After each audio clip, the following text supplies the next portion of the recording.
So hello and नमस्ते everyone, welcome to our new vlog. आजको यो ब्लग चाहिँ पुरै नाइट ब्लग हुनेछ। अनि म चाहिँ आज मेरो माइती घर आछु। अनि त्यहाँबाट चाहिँ मम्मी, आकाश, बाबु हामी आयौं। अनि आज मेरो भाइको चाहिँ सानो पूजा गर्नु पर्ने थियो। अनि यहाँ चाहिँ मेरो बहिनी खाना बनाउँदैछ। यहाँ चाहिँ मेरो सानो किचन छ। यहाँ चाहिँ मम्मी र ठुलो होइन्छ। यो चाहिँ हाम्रो माइती घर गाइस। यहाँ राम्रोसँग देखिँदैन। अनि यहाँ मामा भान्जा चाहिँ एकदम फटाका। यिनीहरू दुईजनाको भेट भयो कि फेरि स्टार्ट भइहाल्छ। पहिला चाहिँ म यो ठ्याक्कै माथिको रुममा बस्थे। यो चाहिँ मेरो रुम हो। अनि त्यहाँबाट चाहिँ मैले लट्ठी हानेर हात झडाउँथे के। अनि मैले भनेको नमानेपछि मम्मी यहाँ मलाई ढुङ्गा हानेर त्यो झ्यालमा हान्छन्। अहिले चलेको चुलो रे। तर गाइस म चाहिँ सानैदेखि धनगढी बसेँ। यहाँ चाहिँ म 2 वर्ष जति मात्र बसेँ। अनि म चाहिँ यहाँ माथि कोठामा बस्थेँ। अनि मम्मीलाई पनि आज मेरो सासु मम्मीलाई पनि यहाँ रुम देखाउँछु। यो चाहिँ माथि हाम्रो चाहिँ हजुरबा सुस्या छ। यहाँ चाहिँ हजुरमाको किचन। हजुरबा ढोक्यो रे।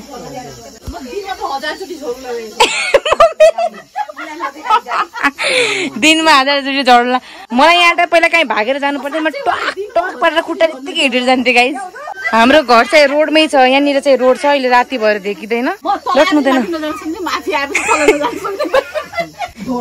ओ माई गॉड, यो रुम आजकल के भइसकेको रहेछ गाइस। पहिला म बस्दाखेरि यो चाहिँ मन्दिर मेरो मम्मीको।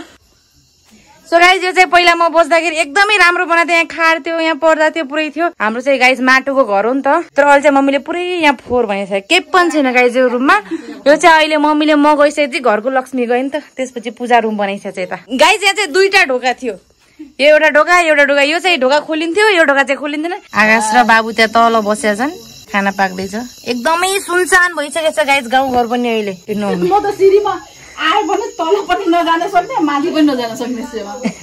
सो गाइस मम्मीलाई आउनु एकदमै गाह्रो भइरहेछ। गाउँ घरको घर यस्तै हुन्छ गाइस। आउनु मम्मी बिस्तारै आउनु। अनि यो चाहिँ हाम्रो आँगन। मम्मी पनि आजकल खासै यहाँ बस्दिँदैन, त्यही भएर अहिले त्यस्तो सफा पनि केही पनि छैन।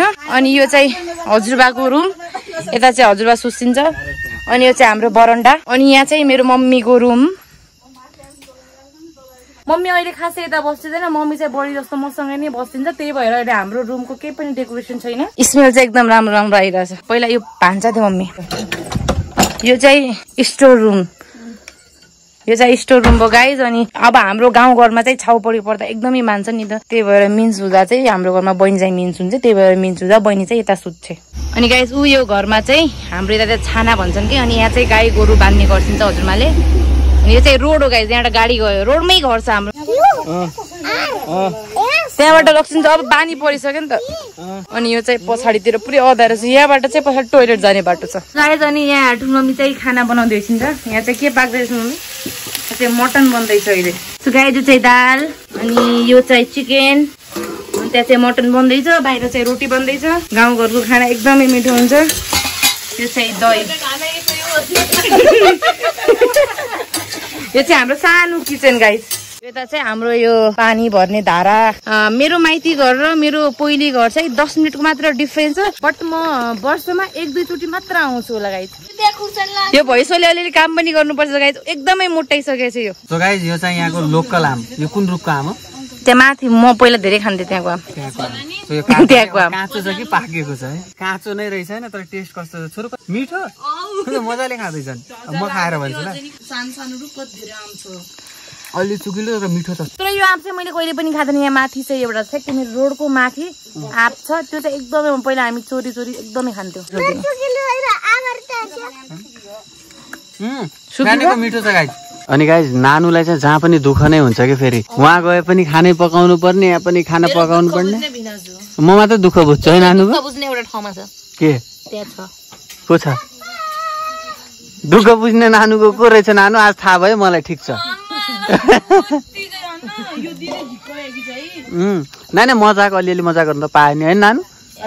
नानु कति पसिना आएको नि। तर गाइस होइन एउटा कुरा, ग्यास भन्दा चाहिँ यो आगो खाना यस्तो मिठो हुन्छ नि। मम्मीलाई पनि आगो खाना मनपर्छ होइन? मम्मी त आम खानु हुँदैछ मजाले। हल्काको माइती घरमा सम्झिनेको घरमा आम काँचो आम खान लाग्छ मम्मी। छोरा उसको नाम के हो भन्दैछ न? पप्पू हो? डर मान्छे छैन? आँखा कसै टल्किँदैछ यार।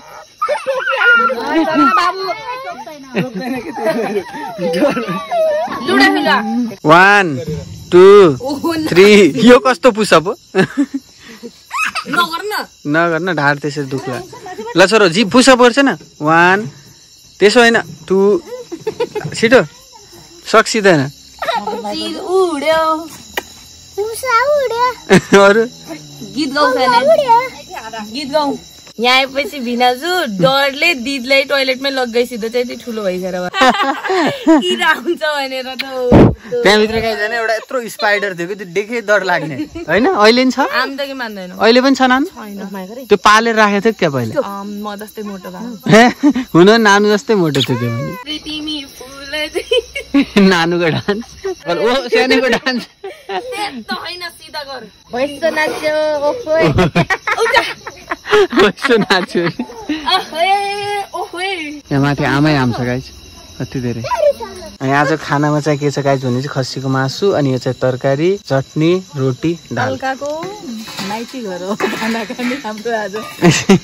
गाइस अनि मम्मी चाहिँ राति चाहिँ दही कहिले पनि खानु हुँदैन अब चाहिँ म खाना स्टार्ट गर्छु होइन अनि मेरो चाहिँ खानामा के छ भने म चाहिँ अब रोटी खाँदैन नि त अनि भात चटनी दाल मासु दही सो गाइस अब स्टार्ट गरौँ अनि हल्का खाना चाहिँ त्यहाँनिर छ सो गाइस अनि मेरो दालको कचौरा चाहिँ यो गाइस कत्रो ठुलो छ मम्मीको दालको सानो छ मेरो कति ठुलो कचौरा सो गाइस अनि मेरो हेबिट चाहिँ के छ भने चाहिँ नि यो दही छ नि यो दहीमा पानी थप्ने अनि यसरी मिसाउने अनि मजाले हुर्काउने त्यो खाएपछि के हुन्छ खाना खाएको जतिको सबै पचाए जस्तो हुन्छ गाइस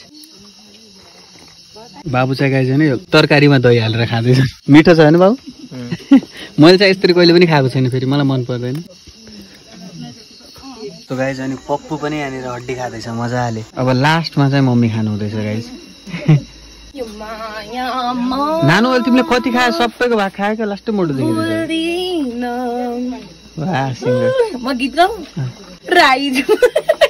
नानुको हाँसो नै तर्सिन्छ यार छोरो चाहिँ यहाँ रुमभित्र आएर पल्टेछ हजुरले खाना किन खाइसेन भन्छ त मोबाइल हेरे खाना किन खाइसेन आम खाए आमले पेट गरेर इन गरेर भात खाँदैन चक्लेट खायो क्या दाँत देखाउँदै गाइस हेर्न सक्नुहुन्छ बिचको दाँत छ नि पुरै कुहिसकेको छ नाक पनि कति पोरे स्विमिङ पुलमा नुहाएन छि अनि गाइस यो फोटोमा चाहिँ को गेस गर्नुहोस् गाइस यो चाहिँ गाइस होइन यो मान्छे हो बच्चामा कस्तो थियो है यो चाहिँ अल्का हो गाइस होइन अनि यो पनि लगभग कति 3-4 वर्ष अगाडिको फोटो अल्का कस्तो दुब्लो थियो नानु पनि कति मोटो छ आजकल पहिला कति दुब्लो थियो अर्पण बाबु त जस्तोको त्यस्तै छन् देखेर चाहिँ त्यसरी हजुरको मामु कति दुब्लो भइसिन्छ अरू त नानुलाई हेरेर हाँसो लागिरहेको छ मलाई आजकल कति मोटो होइन आजकल हेर्न सक्नुहुन्छ कति मोटो छन् ओ भाइ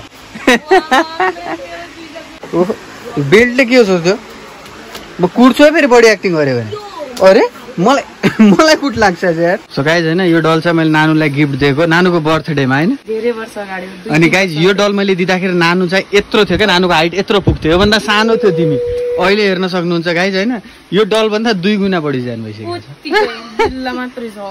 अब मोटाउनु भएन त दुब्लाउनु पर्यो नि त नानु छोरोको ड्रेसमा यो अल्काको सुटको कलर गएर कस्तो बिग्रियो है सो गाइज अनि एउटा कुरा भनौँ होइन यो रुममा होइन यो फ्यान सानो छ होइन चलेको तर यस्तो चिसो छ नि गाइज सुत्न पनि मजाको निन्द्रा होला जस्तो अनि साफै त निन्द्रै आउँदैन बाबु गर्मीले 2-2वटा फ्यान चलाउँछौँ छोरा हामी त्यही पनि गर्मी यहाँ चिसो छ किन छोरा यहाँ त कस्तो चिसो छ गाइज आनन्द छ होइन मौसम पनि कति फरक है यहाँनिरै तल हाम्रो बजार छ गर्मी यहाँनिर अलि माथि डाँडामा यस्तो चिसो छ गाइज अनि गाइज यो बाबुको चाहिँ खुट्टा यो बुलेटको छाप एउटा होइन बाबु साइलेन्सरले पोल्ल्यायो त यो छोरोको पनि अस्ति पोल्यो साइलेन्सरले बाबुको पनि पोलिसक्यो मेरो मात्रै बाँकी छ अब कुन दिन पोलिन्छ अल्काको पनि पोलिसक्यो क्या है मेरो बुक नै आन्टीको बुकसँग किन चलेको हजुर हो यसले आन्टीको पुरै किताब च्यातिदियो गाइस उ त्यो कपी त्यहाँनिर पनि पिसेसहरू खसा छ यहाँ पनि सब काम बिगाड्ने काम आएको रहेछ नि वाह छोरो एउटा डान्स देखाइदिन्छ नि एउटा धेरै दिन भइसक्यो डान्स नदेखाएको ल गीत गाएर ल म एउटा गीत गाइदिन्छु तिमी एउटा म गीत गाइदिन्छु छोरो तिमी त्यही अनुसारको ऱ्याप आन ल ऱ्याप गीत गाउँछु नहीं मैं एउटा नयाँ गीत गाउँछु उसलाई नाच्न आउँछ हैन त्यो गीतमा ल एडिट करके तूने इमेज मेरा मीम बना दिया मेहनत करके तेरे भाई ने पूरा ड्रीम बना दिया के हो त्यो सो गाइस ककरोच हैन यो त अर्कै किडा जस्तो छ गइछ न समस्या गइछ त सो गाइस अहिले हामी चाहिँ खानासाना खाएर अनि हजुरमा मम्मीहरू बसेर यहाँ कुरा चल्दैछ सायद अहिले चाहिँ रातिको 10 बज्न थालिसक्यो खानासाना खाएर हामी एकदम यहाँ मजाले बसेर यहाँ कुरा चल्दैछ अहिले फेरि यो बाटो घर जानु पर्छ मलाई चाहिँ एकदमै डर लाग्छ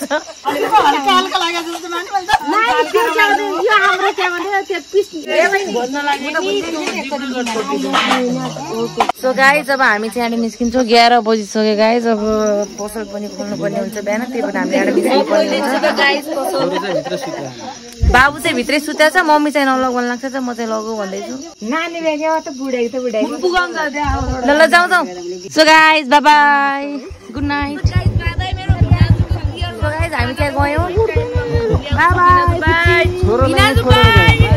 सानैलाई चाहिँ हामीले यतै छोडेर गयो गाइज अब राति पनि भइसक्यो 11 पनि बजिसक्यो लगाउन नमिल्ने सुतिसकेको चाहिँ बस्छ त्यही भएर हामी चाहिँ घरतिर लाग्यो तर स्कुलमा छुटाउने बिहान लिन आउनुपर्छ आउनु पर्यो सो गाइज हामी चाहिँ रुम पुग्यौँ होइन अनि छोरोलाई चाहिँ त्यही छोडेर अब रातिको समयमा नलैजा भन्नुभयो कि मम्मीले सो गाइज छोरो चाहिँ त्यही छ न बिहान स्कुल छ अब हेरौँ छिटो उठेपछि छोरोलाई लिएर आउँछु अनि स्कुल पुर्याउँछु यदि ढिलो भयो भने गाइज भोलि पनि छोरोको स्कुल छुट्छ गाइज आज पनि पानी परेको हुनाले स्कुल गएनन् अनि यहाँ चाहिँ गाइज यस्तो गर्मी छ नि त्यहाँ यस्तो चिसो थियो यति तल पनि टेम्परेचर भनौँ न मौसमको यस्तो डिफ्रेन्स के गाइज यस्तो गर्मी छ यहाँ त मच्छर पनि टन्ने गाइज हेर्न सक्नुहुन्छ होइन झुल लगाएको छु यसको भित्र त फेरि हावा पनि जाँदैन क्या फेरि सो गाइज अनि 11 बज्नु थालिसक्यो लगभग अनि अब चाहिँ ढिलो भइसक्यो बिहान पसल नि खोल्नु छ फेरि छोरोलाई नि लिन जानुपर्ने हुन्छ अनि गाइज यो भिडियो कस्तो लाग्यो हजुरहरूलाई मन परे लाइक गर्नु होला कमेन्ट गर्नु होला च्यानललाई सब्सक्राइब गर्नु होला गाइज सो गाइज आजलाई यति भन्दै बिदा लिन चाहन्छु गाइज सो गाइज भेटौँ अब अर्को एउटा नयाँ भिडियोमा so guys bye bye take care see you soon in next blog